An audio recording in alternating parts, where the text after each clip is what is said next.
I'm Fatheree. This is Dave. And this is Tex-Trek.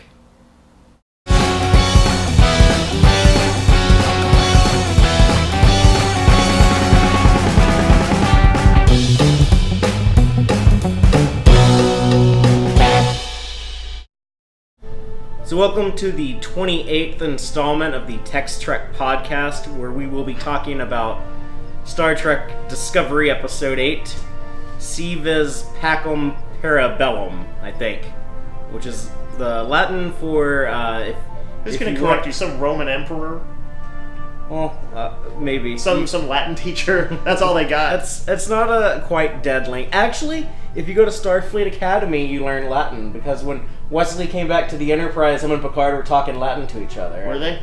Yeah. I took Latin in high school. I got no room to actually criticize. That's lame. Why didn't you take Spanish? You live in Texas. I was an introvert and I didn't want to have something where I had to speak it aloud all the time, and I thought since it was a dead language I wouldn't have to. As it turns out, we still had to sometimes. But the translation is, if you want peace, then get ready to fuck people up in war, or something like that. I see Bella is in there, and it's like the root for bellicose, I'm sure, and all that stuff.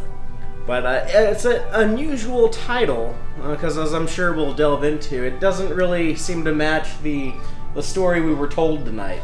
It's interesting, although of course the story is in some ways, as you noted earlier, is something of a setup for another episode. Yeah. It does stand on its own. A clear arc of events occurred, and there was a definite, pretty important subplot. A few subplots, I should say. Stamets had a subplot, and notably, was it Admiral Cornwell? Cornwell also had a subplot that was maybe more. Well, I don't know. They were both pretty important, actually. Yeah. So this episode seems like its main job was to set up the fall finale that we'll be talking about next week. That I'm guessing will be a pretty big deal to keep people enticed and ready to come back in January to see what happens next. Yeah. But just to get into the story of this week's episode, just a real quick recap. We start things off with actually seeing the disco in combat, which we've mentioned how we don't really see a lot of that in the show, but we see the USS Discovery jump into a battle that's in progress, where we have the USS Gagarin, named after famous cosmonaut Yuri Gagarin, the first man to go into outer space. To orbit the Earth, is that basically it? Yeah, he did like one orbit. Yep. And this ship is under attack by Klingons. We see that more and more Klingon ships are using the cloaking technology. Discovery is unable to save these guys. Their ship is destroyed, so Lorca is frustrated about that. We see that Lieutenant Stamets has reverted back to his asshole stage. He's no longer the mellow hippie guy. Yeah, it's an interestingly weird thing. I presuming there is some mirror universe thing going on. It does seem clear that he's experiencing like a time jump, maybe. Yeah, when he calls her captain, I'm wondering if he's like seeing things from the future. We know that is her aspiration, is to be captain someday. That does notch the show just one step closer to crazy theory of time, that they will become a time traveling ship as a permanent thing. But it's crazy. We have our main story is Burnham, Tyler, and Saru are on a planet that looks like a forest in Canada, but it's actually an alien planet where everything has a weird vibration. And Canadian forests don't have blue trees. What are you even talking about? It looks like a Canadian forest that someone had done like some digital color manipulation. It's honestly a simple effect that I think usually works pretty well. But the idea of this planet is that like the rocks, the grass, the dirt, the trees, everything has like a weird vibration to it, and there's this giant crystal tower that formed on the planet that is transmitting this sound wave thing, I guess, even though sound doesn't travel through space. Right, but it's like the somehow the frequency is being conducted through the crystalline transmitter, so that that vibration, it does go out. The idea is to try to figure out if they can use this planet to, I guess it's kind of like a sonar type. So it would be able to detect the Klingon cloaked ships. Right, it's like almost like they want to ping the tower, Yeah. and they want to know where the Klingon ships are. They don't get into a lot of gobbledygook on this show. It was not, it was explained using the sonar metaphor. They just very quickly threw that out there as a notion, but the important thing is this is a little bit like how Galactica tended to handle their sort of science fiction-y ideas. They explained it quick and dirty terms. And we learned that the planet is not uninhabited, that there are glowy, blue, non-corporeal aliens there. It's about as classic Trek or original series as you get. Very traditional trope. Every TV show had at least one non-corporeal species show up. It's what we evolve into after we get big heads sometime a few centuries out from now. And if you go forward a few eons, energy. And then Saru goes from hating the planet because he's sensitive to these sound waves that only he can hear, but he has a kind of a weird out-of-body experience with the blue alien glowy light creatures. They seem to be like taking him on some type of weird acid trip of self-reflection where he learns not to live in constant fear. For the first time in his life, he feels peace. These aliens, their goal is for everything to vibrate on the same frequency, if you will, to be harmonized. Right. It's like he landed in California, like a California crystal shop, and they actually had some abilities rather than charlatanism. Yes. And they open his mind to this idea of, like, we can all just live on this planet and hold hands and sing Kumbaya, Although that manifests for him in a somewhat more violent way, that ultimately, in another very classic Trek trope, results in him in hand-to-hand combat with his superior strength, which I didn't know he had. Yeah. He's got what I would say is, honestly, the kind of, in Star Trek terms, Vulcan-level strength, Romulan-level strength. He's real strong, but not quite into superhero territory, but damn strong. Yeah, the communicator crushing strong. The prey becomes the predator. Oh, yes. As he's kind of out of his mind. He's thinking that, yeah, I gotta stop Burnham and Tyler from contacting the ship because I don't want them to leave. I want us all just to live here and live in peace. But we again have Michael Burnham doing some cleverness when she actually, not only does she get the communication through the crystal tower, but then she also like tries to explain to the aliens, like, you need to help us end this war. Right. And she pitches the case. Yeah. She makes the case for the Federation. Yeah, so we see her in a first contact situation. But the aliens get this different idea. Instead of helping them find cloaked ships, they actually send a message out to the Klingons and invite Cole, who is the big asshole, the main bad guy of the show. Yes. And they invite him to come have like a peace talk. We know from a couple episodes ago how well those peace talks on alien planets go with these Discovery-style Klingons. Mm-hmm. And speaking of Klingons, we also see L'Rell again, and we see Admiral Cornwell again. And we're not quite sure if Admiral Cornwell is alive or dead. Yep, there was a faked interrogation. Some questions about motives on L'Rell's part, whether what exactly she's trying to what she was trying to manipulate on the chessboard. But I am quite sure that story is not done yet. Yeah, and I think that's something that we'll see the payoff to next week. So again, this episode is just like a big setup for the fall finale. So I feel like I have to defend the show a little bit on the basis of it being just a setup episode. I also don't like to me, if you told me that an episode is just a setup for another episode, I'd say it failed.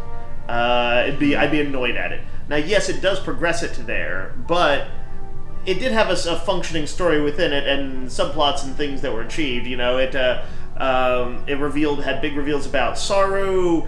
It progressed things a bit for Ash and I can't burn them.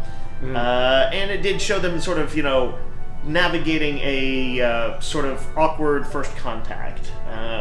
So I hate to think of it as just a setup. That sounds to me that's lame. But I think that was like the primary thing the episode was doing. I mean, I guess so. I will say, it was the first episode in several episodes where I felt it was a slight downturn from what I had been enjoying in the previous episodes.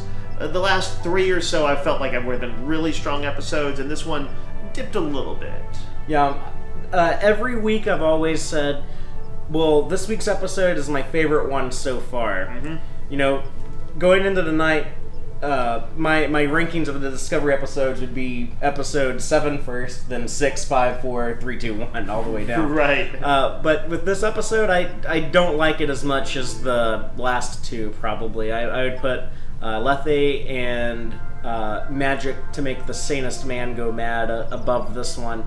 I do like that it still feels more tonally consistent than the earlier episodes felt. And the idea that these last few episodes the show's kind of they've for sure hit at the very least an equilibrium. Yes. Burnham is on the show, that is to say, she's an established member of the crew. She's working with them. We're past her first contact, essentially, with them as an alien species. So she's accepted. We know that Lorca's duplicitous and dangerous. We don't know. We haven't kind of maybe assessed exactly how bad, but for sure he's something of an antagonist on the show. But the crew is now meshing regularly, and so they have an equilibrium that they, there's something of a status quo maybe for the first time in these last few episodes. And what you've talked about is that the first few episodes, you kind of felt like the ethos was off from what you wanted Star Trek to be, and I do like within the. It wasn't just. I mean, weirdly, part of that is that Star Trek kind of has a tendency to be something of a kind of a sci-fi comfort food. And they solve their problems in an hour, or at least they do their best. They don't always do it, but they often do. And so that for sure was missing, but also just that kind of camaraderie and all of the other things you expect from a crew of usually something of the best of the best. Even if there's like Maquis on them, like in Voyager, they still all prove to be top notch in their jobs.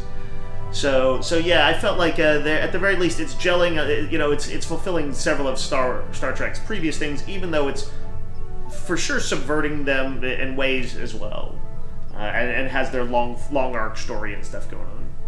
But I would say if you have any friends that maybe gave up on the show early because they thought the first 2 or 3 episodes felt too non-Star Trek-ish, I would definitely encourage you to let them know that they should check out some of the newer Discovery episodes, because it does seem to kind of I was approach that messaging that ethos.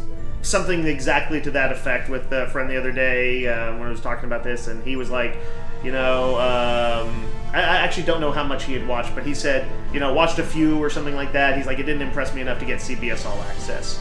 And I said, I might have been in that same spot were I not doing a podcast, but actually I probably would have still wanted to check it out at least for at least half the season, I would imagine. But anyway, I was like, I'm picky, and sometimes I can be mercurial. And I was like, man, episode 3, 4, 5, somewhere right around in there, much faster than classic. That is historically Trek speed gets its sea legs. Yeah. So yeah, I was like, man, give a few more episodes a shot. Yeah, for most Star Trek shows, we're now already into season 3 level quality. Right. So, but just this episode specifically, I guess the main story would be what happened on the planet Pavo with Saru specifically. So what were your thoughts on that aspect of the episode? Actually, I'm gonna rewind just slightly. I'm gonna throw out a complaint first. I felt like this episode, I got off on the wrong foot with it because of that Klingon battle a little bit. Why? I liked it. It was okay, but I felt like how I mentioned one of the things I wanted to see was extended battles, but I kind of wanted to see a little bit deeper tactics. And this was still the can we block their shot with our ship? It's like it does make the battle sequence very clear, but I felt like they were still just flying around and just pew pew. I wanted to see a little bit more hey, try and box them in, hey, try and flank them, or they're flanking us. They were doing the normal Star Trek stuff, though, where you're like, yeah, use attack pattern Omega Beta 3 and stuff I'm just like saying, that. when you're in a wartime show, it's one of the things that I might have liked, at least, not that I want it to be that all the time, but I kind of want to see, what is it that Lorca does aside from just having a cool ship that makes him an effective military guy? Yeah. Now, that said, it was probably also those Klingon. I was always hoping to see some Klingon ships that look more traditional, and they seem to have been to have redesigned the Klingon fleet just as assuredly as they redesigned their faces. Yeah. It's like the D7 is gone. It'll show up though. I think eventually. Man, I don't know. The battle sequence of this episode, I think that was just to show us that the Klingon cloaking devices are kind of their answer to the Federation having the ship that can pop up anywhere. Right. Well, the Klingons are starting to mass produce their cloaking technology. More and more ships are using that. I suppose that maybe bugged me a little bit too. I'm not a person who is upset that the show is showing technology that we didn't see hereafter, because clearly the battle isn't done yet, and likely some of this technology will be lost, or all the technology will be lost. But the first time they encounter a Romulan that's cloaked in TOS, when they oh, this is just 10 years ago when the Klingons all had cloaks for a while. Well, Enterprise already messed that up, because on Enterprise they had Romulans who could cloak. Yeah. It's the danger, I guess, of writing, prequel stuff and really wanting to get to what you think of as a core element of an alien race or something like that. And this, you're like, it's hard to resist, I guess, that using that. Now, that said, its use on the show is just fine. It makes sense to have it as a counterpoint. They both have their big tech. Discovery can get anywhere, but it's just one ship. Klingons have cloaks, and a lot of ships can use it. So, I actually think the battle served a good dramatic purpose as far as what it did in the story. But the nitpicky Trek guy in me, and I'm not usually that nitpicky, but it did bug me a little bit.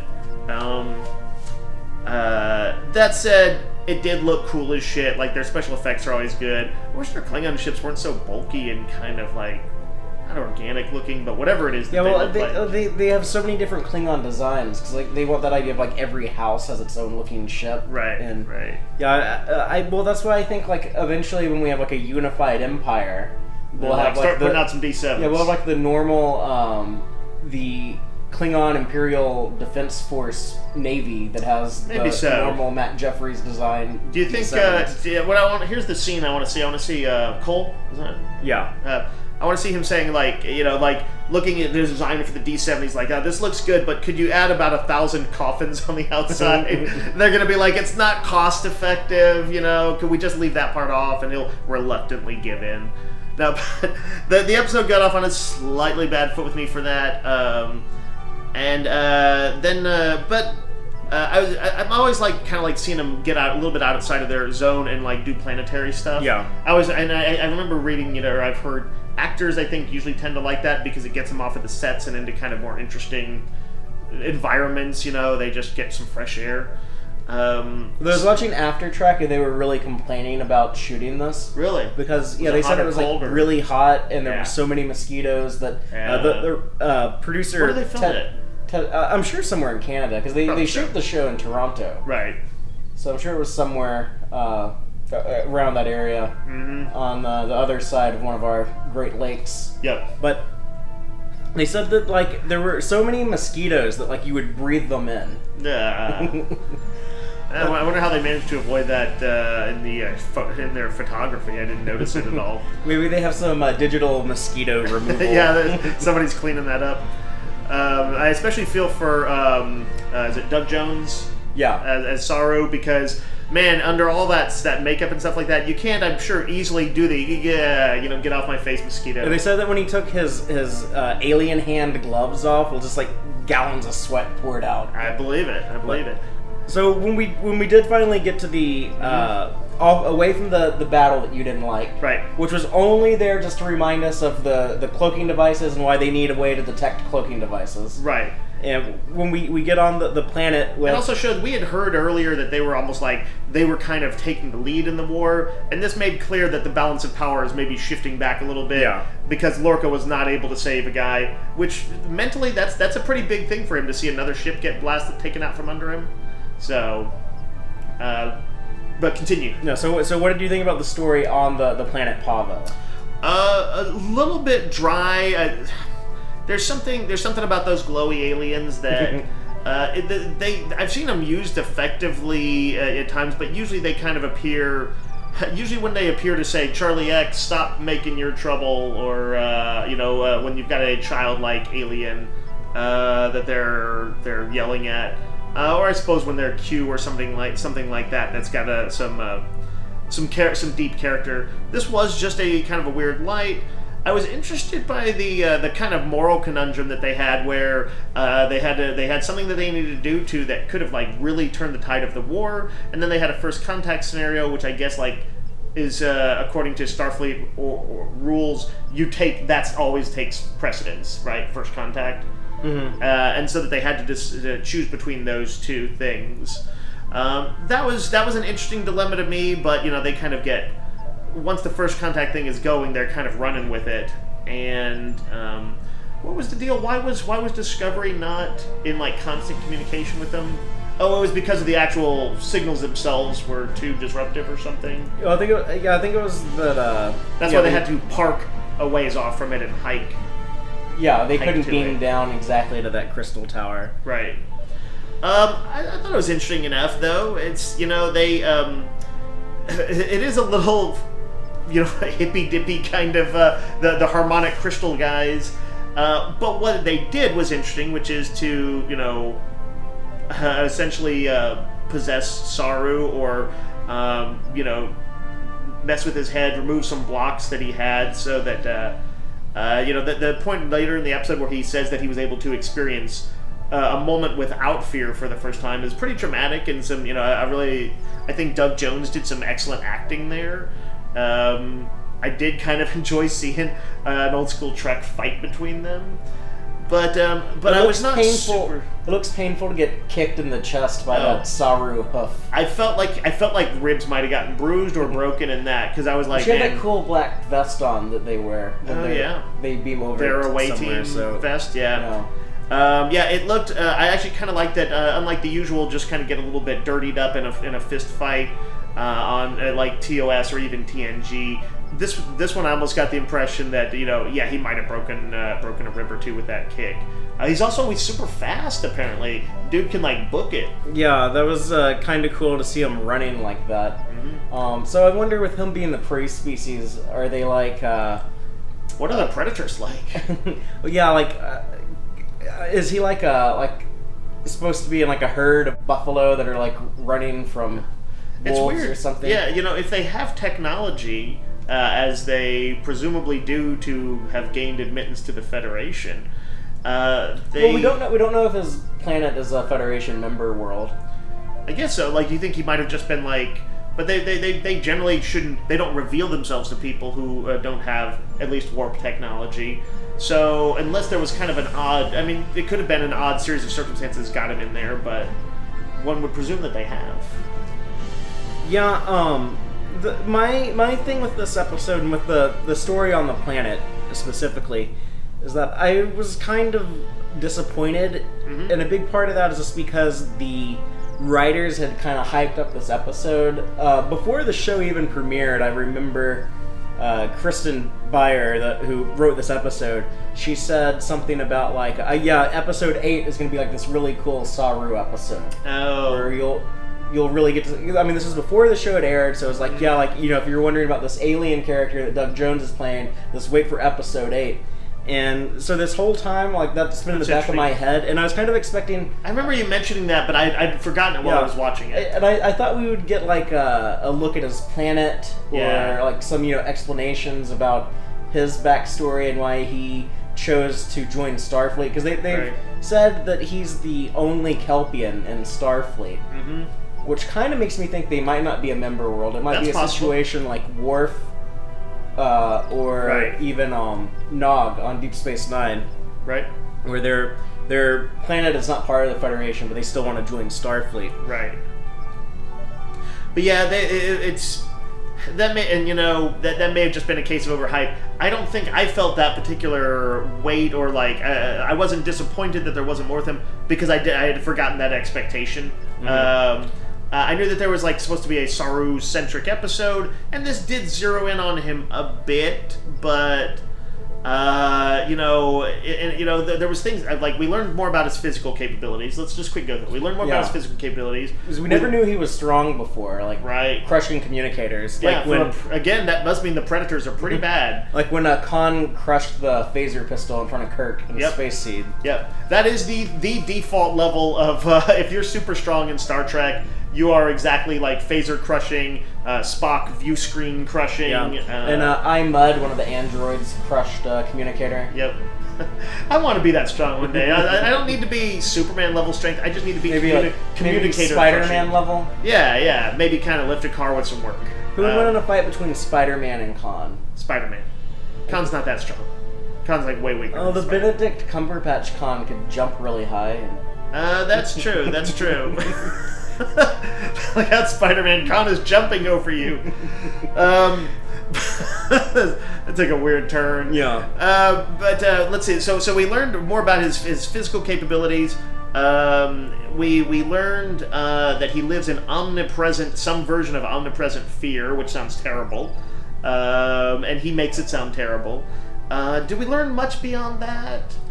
It does seem like we know he's built up a lot of resentment against Burnham. Yeah, and that's I loved that exchange where he says, "They just stop taking things from me."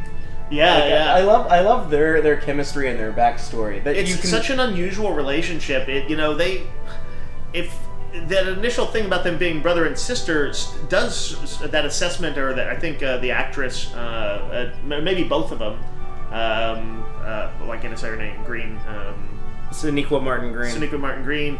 I think she and Doug Jones may have both mentioned the brother-sister relationship, but it's a difficult relationship. It is not like an unhealthy sibling. Yeah, for sure. One with like strong envy and some pretty cutting sarcasm and attempts to one up each other and all that. Yeah, which is an unusual relationship in Star Trek and interesting for it. Yeah, I love it. I like the idea. And in this episode, he got to stop hitting yourself, get his payback. Yeah, I like the backstory of him being like, Mom loved you more, and then you got her killed. Yeah, because they both loved and respected Captain Georgiou. Yeah, she was the person who could keep him in line. But yeah, we didn't learn a ton about him, and so that was, maybe a bit more of a missed opportunity. If we were going to see it poking at his mind, it might have been interesting to see to his home planet. Yeah, that kind of like, almost if you could have seen when he was talking about living in fear. If they could have shown him like the true kind of like visceral fear of being stalked by the predators there. Which, by the way, that's why I want to know, like, if they have technology, can't the prey species just find ways to defend themselves? But that's sort of a bigger question. But they could have shown that and then equated that, like, shown that fear in his eyes, and then they could have cut to, like, when they were in battle with the Klingons in the first episode and shown his eyes again, and you would have been like, oh, it's that same fear. And then they could have even just shown us some casual scene where he was talking to somebody, something from the scene from an previous episode, and zero in on his eyes and like, oh wow, all those scenes he has some version of fear, and it might have hit home kind of more viscerally. Yeah. He sounds like a person with anxiety issues for sure. Yeah, sort of writ large. Constant life. Fear, that is kind of what Star Trek often does with their alien species. They take something that we think of as a very human kind of thing, and they write it a little bit larger for science fiction purposes. So yeah. I thought he was kind of being too much of a jerk in this episode. Like, the aliens, I guess, are to blame for his behavior. Yeah. But when he was in sickbay, I was almost thinking they were going to say that he was going to say something like, they didn't take control, like, they just showed me, like, well, and that is kind of what he said. It's like they just showed him a different way of thinking, and then he became like a super jerk. But was he a jerk, or was it just like the net effect of all that was a natural outpouring of bitterness and anger? When you crush those people's communicators and like you're gonna stay on this planet and live in peace, or else I'm gonna kick you with my hoof feet if you're not okay with that. Like that's definitely like you're an asshole if you're doing that. Right, but like, is it like if you kind of cut to like our inner selves, the true self that we hide from each other? I could definitely kick you with my hoof feet and wail on you. I would think you were an asshole though, in a if you did heartbeat. that. No. But he has he has a particular thing that just like some people kind of feel doubtful of people with anxiety issues, because it's like if you don't experience it, it's hard to envision it. Saru says he's been living in fear his entire life, and it's hard for us to envision that maybe. That's the same sort of fear that someone living in a war-torn third world country might be, that gets them, indoctrinated with terrorists and things. You go, you lash out, you look for scapegoats. And if you think about the notion of having that removed in there, well, I guess, that moment's peace might be so important to him that, all the repression kind of, resolves itself in this violent way. I can believe it, at least on a psychological level. As far as wow, that was pretty intense for Saru to do that. Yeah, it was kind of shocking. But I sort of believe it psychologically. Like, if you really did live every moment of your several decades of life, I guess, like that, and then you had an opportunity to clear the slate, and the person who's always been an asshole to you was like one of the people standing in your way, all that bitterness and fear might kind of channel out in this violent way. Yeah, but hoof style. I get what you're saying, but for me personally, I would have felt better about the episode if at that end scene in sickbay, if they just explained his brain chemistry was severely altered, he can't be held responsible for his actions, and he's even like, oh my god, I'm sorry, I shouldn't have done that, I wasn't myself. But they don't do that. Yeah, the show, I'm glad they didn't do that, honestly. I kind of like, it seems typical to me of Discovery that they want to somewhat subvert Trek expectations. Yeah. Do whatever's the most dramatic. Right. And having him have this as a true difficulty, something that he may have really taken only not just a little bit to push him to this edge, because removing that fear from him is a pretty potent thing. That's not some minor thing. It did seem like he didn't struggle with it quite, though. I guess that is true. We didn't sort of see him struggle with it. It felt more mind control-y, where he was suddenly just telling lies very easily. Oh yeah, I talked to the captain. He said this is okay. All that stuff. Maybe they should have indicated a little bit more, or maybe talked about it. And this is sometimes something I wish about other things on Discovery, is, if you had seen the Doctor talking to Burnham a little bit and saying, asking exactly what went on down there. He doesn't seem to want to talk about it, but, you broke 3 of your ribs, They've always had him be such a by-the-book type guy, where he follows all the Starfleet regulations. Right. And you think he would be more disturbed by his own actions? Yeah, he's so he gives Burnham so much shit, understandably so, about her mutiny. Right. And but here we see him this is kind of mutinous, what he's doing on this planet. So. I wonder if there will be more discussion of it in the episode to follow, since they are so linked. It's possible. Yeah. But I think as a standalone episode, I do think it could have used more of a denouement kind of thing, where they where that was discussed a little bit more. Whether he felt it surprising, he's scared at how liberated it felt to him, or he has regrets about it, or whatever. I think they could have pushed that conversation a little bit farther. Yeah, and that very well might be something that's touched on more in the next episode, which we know will take place, pretty much right after this episode ends. So let's just talk about the setup to that and the Klingon story in this episode, where we have Admiral Cornwell captured by Cole on the sarcophagus ship. And the Klingon L'Rell shows up to interrogate her. Right. I liked that exchange between the two of them, where they... Well, it was interesting. I did not know what L'Rell was doing at first. I was as confused as Admiral? As the Admiral was, when she tells her to scream, and I was like, oh, that sounds like sometimes something torturers say right before they do it. Like Sabretooth and X-Men. Yes. I don't know if you want to just jump to what people think of as a bad portrayal of a character, but yes, that's literally were his words. Or scream for me. But yeah, we see it's a ruse that's meant to get the guards thinking, the torture's begun, good times, and then walk away. So that they have a little bit more of time to talk. Yeah, and this is more of the Klingons in Discovery are more TOS style Klingons, or what later shows would have is Romulans, right? Where or they're Guile. Yeah, where they're all playing a long game, and they'll do things like ram a cloaked ship into someone else's ship when they're like, yeah, let's sit down for a peace talk, or you capture the Admiral who tries to have a peace talk with you, or you get someone's loyalty by bringing them a bunch of chicken onto their ship. And, right. Like, that looked like a chicken leg, what L'Rell bit into. I'm sure it was space chicken, though. So, yeah, they're definitely like a little bit more treacherous and guileful. Mm-hmm. And this idea of like, I'm not really going to torture you, I'm going to defect over to your side, which When she said that was kind of shocking. Like, I was like, I did not know. I was definitely torn between, did they just blow my mind by having her really mean that?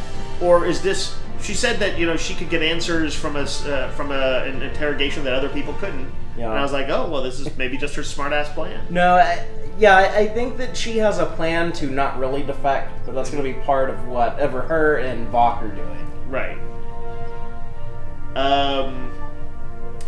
What was it she said before that? She asked her how the Federation treats prisoners.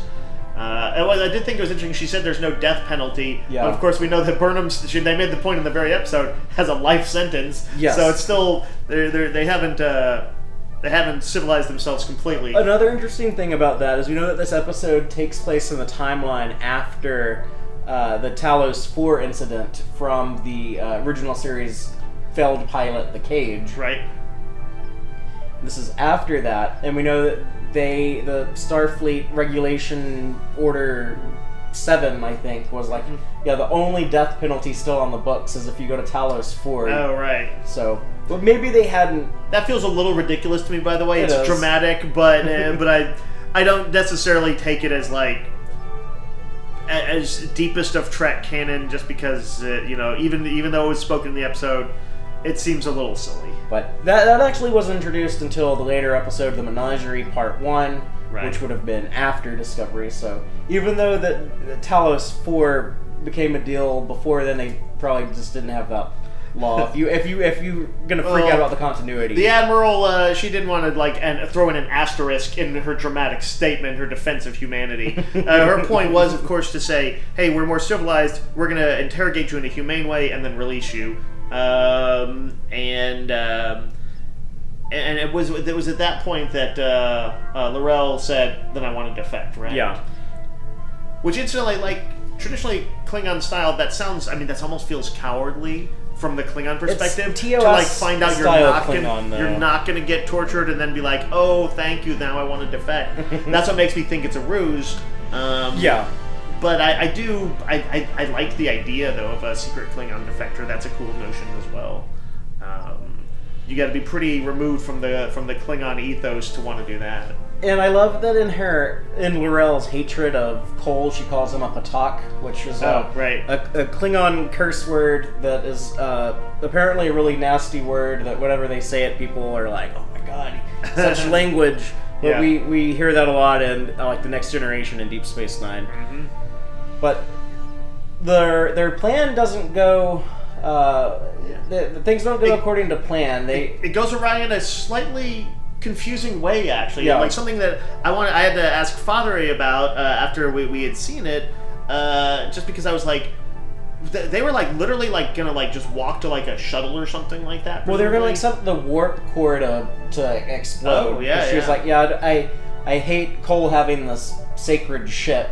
I want him to die, so I'm gonna blow the ship up. Yep. But Cole is, for some reason, just walking around in the ship, and he's like, hey, what are y'all doing? And then they quickly, she L'Rell is like, I'm fighting her. Yeah. But like better than that. It happens in just such a way that I'm like, I wasn't sure at first. Did she set up them to be spotted? I wasn't sure if it was convincing or not. It seemed like it could be, like the kind of thing that, like, if you walked in on and then they said, "Oh yeah, she got loose. She had my phaser. Thank God you walked by and distracted her and allowed me to kill her."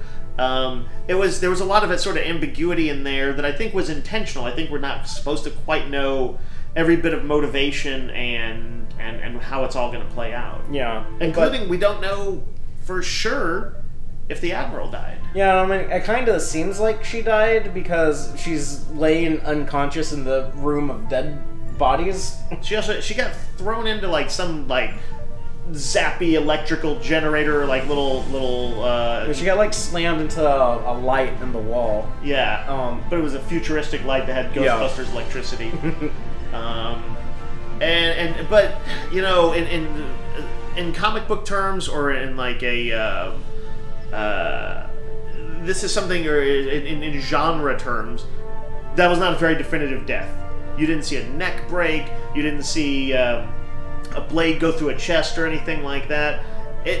I could easily see that she might have survived it. And certainly things, the way Cole reacts to her is as afterwards he's like starts to give her her war stripes or whatever, and then he reveals that he saw through her ruse. Yeah, so I'm not sure why he waited till then to be like, I'm onto your deceptions. Right. Was it just like, oh yeah, I saw your body language and I could tell you weren't under duress when I passed you in the hallway?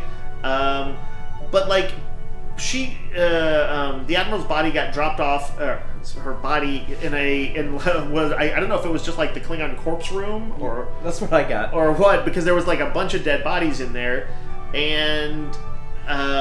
including a bunch of people she knew but did not know were dead. Like people who were like loyal to Kuvma, but they probably died when Cole took over the sarcophagus ship. Yeah.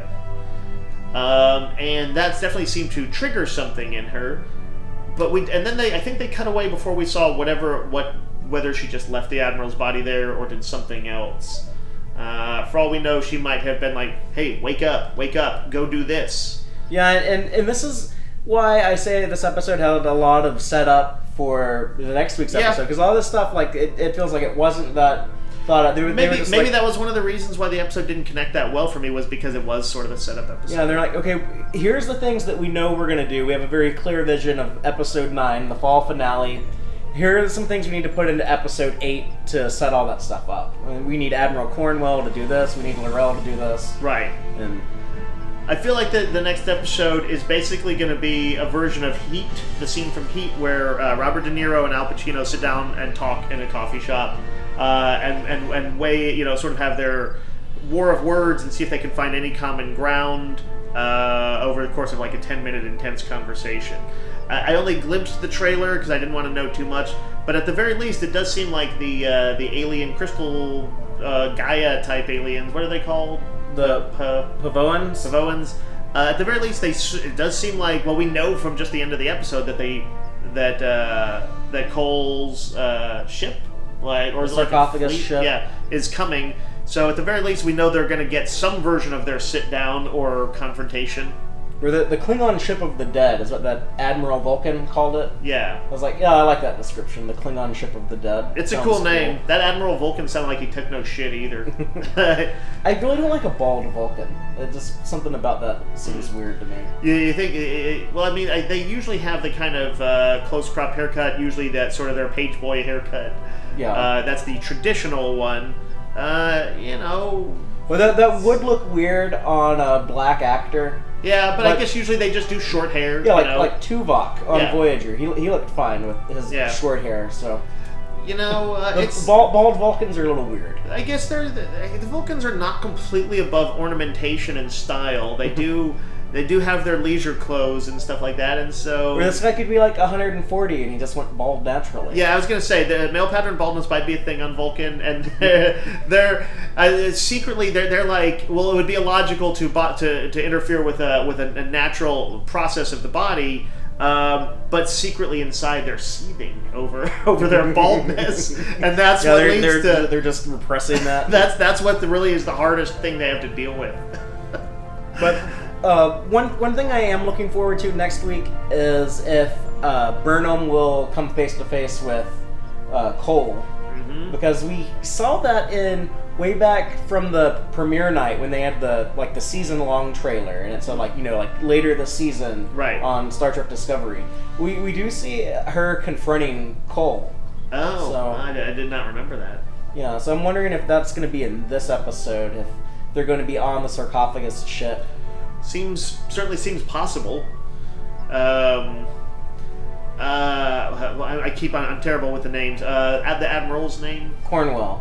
That's the one you can't remember. Yeah. Is it Cornwell or Cornwall? Cornwell. This is my mistake. The first few times we talked about her, I was saying Cornwall. I think it was because I always watch everything with the captions on. I think the subtitles had it spelled as Cornwall instead of Cornwell, so that's what threw me off. But yeah, it's Cornwell. The more I've seen of her, the more I like her, and I think the actress brings some weight to the role every time. I'm hoping she's alive because I've grown to like the character, even though she's just a supporting player. I like the idea of a psychiatrist who became an admiral in Starfleet. And she seems to be one of the people who can see through Lorca's bullshit. That means that she's also a liability to him, and in any form that unless they reach some kind of detente through whatever this happens in this episode, even assuming she's alive, it's like he'd have to take her off the chessboard. So she's probably either dead or gonna get killed. But if nothing else, I hope we get some more good dramatic scenes out of her. Because she's somebody who was really on equal footing with Lorca, confronting him with his stuff and calling him out. Yeah, and like I mentioned earlier, this show always seems to make the choice for whatever's the most dramatic. That's what we're going to do. So. Yep. Let's see, what else? Anything else notable? There was, were there any B-plot stuff that we needed to, or C-plot? Anything going on? Oh, well... The Stamets stuff. Stamets stuff, yeah. He mistook Tilly for the captain in what I thought about that scene was not like, oh, he's just losing it. It was that it was a time slip. And then when he revealed to her, he did tell her something about things. And how did he describe it? He said, sometimes I feel did he actually say I'm in one world and sometimes I feel like I'm in another, or was that the gist of it? Yeah, something along those lines. Yeah, which, if we see him as some kind of conduit to the Mirror Universe storylines, which we think is gonna very likely happen, that would make sense. Do we think he's literally in some kind of weird quantum flux swapping forms with his other self, where they're maybe both almost in him at the same time, but one asserts more control? I think it might be what you said earlier. I think it might be a time shift thing. More than You think he might be future stoned Stamets? Do you think though he's a future version of himself? Well, yeah, because what we saw in the last episode is that he's kind of outside of space-time. He wasn't affected by by Mudd's time shenanigans. Right. So I think this might be a more of a temporal anomaly than he's going back and forth between the mirror universe. Why would it specifically manifest itself in that sort of mellow, chilled out version of himself? That's such an odd way for something like that to manifest. I think that's also him just how he explained it was I'm just so chill now because I can see the entire universe and I'm high on mushrooms. Right. And sometimes with it is almost the kind of the cliche of somebody getting high is having that sort of vision where they see the interconnectedness of everything, and he got the ultimate space mushroom. And sometimes with Discovery, I feel like there's kind of too many cooks in the kitchen where you have so many different writers, where you have some of the stuff that Bryan Singer had envisioned. Bryan Fuller. Sorry, I know what you mean. And you have some of that stuff still in there, and then you have the stuff from Alex Kurtzman, and then Akiva Goldsman came on and put his stuff in there. Right. It would make sense, especially in the first season, that they might have a little bit of overlapping, different intents for motivation. You have one guy who's so let's do this cool he's high on mushrooms type thing, and then you have someone else who's really pushing the the quantum jumping thing. So that's actually, I think, I always got the impression that was sometimes the case on Battlestar Galactica. And it's also how I felt about Lorca when we were introduced to him. Because you have he's got a tribble on his desk. He likes Chinese fortune cookies because his family used to own a fortune cookie factory, I guess. Yeah, that was a very weird aside. He's got the weird eye thing, and it's all these different things. And so I felt like it was just so many different writers trying to contribute something to him. When they pinned him down as a matter of fact kind of hard ass captain who got shit done, had the weight of a dead crew on his shoulders, could very much go out of his way to try and keep that from happening. But yet at the same time, it seemed like it's only his crew that he cares about. But by and large, I feel like he's more pinned down now than he was in those early episodes. Yeah. So, but I think you might be onto something there, where there may be a little bit of overlapping writer intent. And that's what I've heard, was that in the first 5 episodes, that the writers' room didn't have a really unified, cohesive vision of what they were doing. Whereas these episodes coming out now, they do, and maybe that's why they're getting away from Stamets being the space hippie high on mushrooms. Right. That was that was what some minor writer threw in, and that was but we don't have an arc to go with it, so let's just kind of move it out. Yeah. I guess we'll see on that one. It would be interesting if there was a very specific intent, and we get to learn what it is. It's kind of weird too when he has the things hooked into his arms. When, he looks like he's Space Jesus. Yeah. But I think that's about it for this episode. Any final thoughts you want to get out there? I think we covered just about everything in here, unless I'm missing some other little subplot or something in there. It was. I think broadly a little too set-up-y. Energy creature, not innately interesting, even if there's some interesting stuff going on around it, and a little disappointing that there was not a little bit more meat to Saru's story. So yeah, I'm gonna call it a polished and well done episode that was still a weaker episode. Yeah, it did feel a little fillerish. Yeah, but that's what you can do a lot if you're trying to set up the next big episode. Yeah, to be fair, if I kind of like the premise of it seems like these the crystal aliens, the Pavoans, that they may be a little bit like the Organians, or this might even be an attempt to kind of explore some of the untold, an Organian concept in a sort of more sophisticated way. That they if you were going to do an episode where they go to them and they're just like, hey, can you help our effort? And they're like, oh, better yet, we'll put you together with your enemies and you can talk it out. And everybody's like, holy shit, what? That's an interesting idea. If you tried to do it all in one episode where they have to go down to this planet, have that happen, and then Cole and his crew arrive, 2/3 of the way in, halfway in, even if you hurried it up, then the idea would probably feel a little bit cheap, just sort of throwaway. Here, I guess by using it, this setup, they kind of probably thought, we'll do that, we'll also use it as a way to explore something about Saru's character. I do get why they would split it into 2 episodes. Yeah. But yeah, unfortunately this one it didn't maybe have enough otherwise meat to it to kind of feel as strong as some of the past ones. And that's kind of how I felt about the first 2 episodes. You're talking about the prologue episodes? Which were just set up for the show. Yeah, it's true. I am going to be kind of curious to maybe when the whole season is done, to go back and kind of revisit those, and to see what I think about the characters and motivations and what's percolating behind them, knowing a little bit more about all of them. I'll be curious to see how it all sort of holds up on a revisit post-season. Well, and just as this episode sets up episode 9, I will now set up our audience for for Tex-Trek podcast 28 next week, where we will talk about... is this 28? Yeah, this is 28. The next one will be 29. Yep. Where we will talk about Into the Woods I Go, I think is the name of the episode. Or is it Into the Forest I Go? One of those two. Someone's going to... Into the Forest I Go. The fall finale of Star Trek Discovery Season 1. it'll be interesting to see what they do for a finale. This is a sort of another big test. Maybe moment. they'll end the war. Maybe the Pavoans will have a successful little conference with Cole and Lorca, and Cole and Lorca both seem like guys that could probably like reach an agreement and be peaceful. You think this will end with maybe kind of like they'll slowly reach out a hand and they'll shake hands and they'll smile just a little bit. Yeah. And they'll be like, you know what?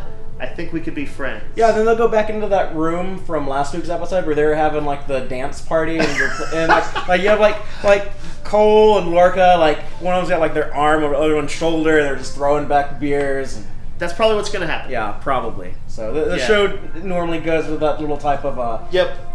They do sometimes have their happier endings for darker shows, darker episodes. But yeah, this is definitely going to be an interesting sight to see, and then we'll shortly after that get into Star Trek novel stuff. Yeah, and then sometime later this month, more than likely, we'll be talking about the novel Star Trek Discovery: Desperate Hours. Find out about the threat known as the Juggernaut. Yes, and the Burnham-Saru sibling rivalry. Yep. So keep your eyes out for that. And keep your ganglia up. Your threat gangula. And don't leave that shit hanging. So until next time, live long and prosper, y'all. Thank all of you so much for checking out this installment of Tex-Trek. I hope you enjoyed it. Please be sure to like our YouTube videos and subscribe to our channel. Audio-only version of episodes are available at our website, www.tex-trek.com. Please check out our site, especially if you just want an audio-only podcast. We have that available for you. Y'all can also keep up with us online. You can follow us on Twitter at TXTrek, or you can check us out on Facebook at www.facebook.com/tex-trek. Please, by all means, let us know what you think by dropping a comment anywhere you see fit. We definitely want to hear your feedback. Let us know what you liked and what you would like to see more of, what you would like to see differently going forward. If you want to email me directly, go ahead. I can be reached at fathereeactual@tex-trek.com. Thank all y'all again. Take care.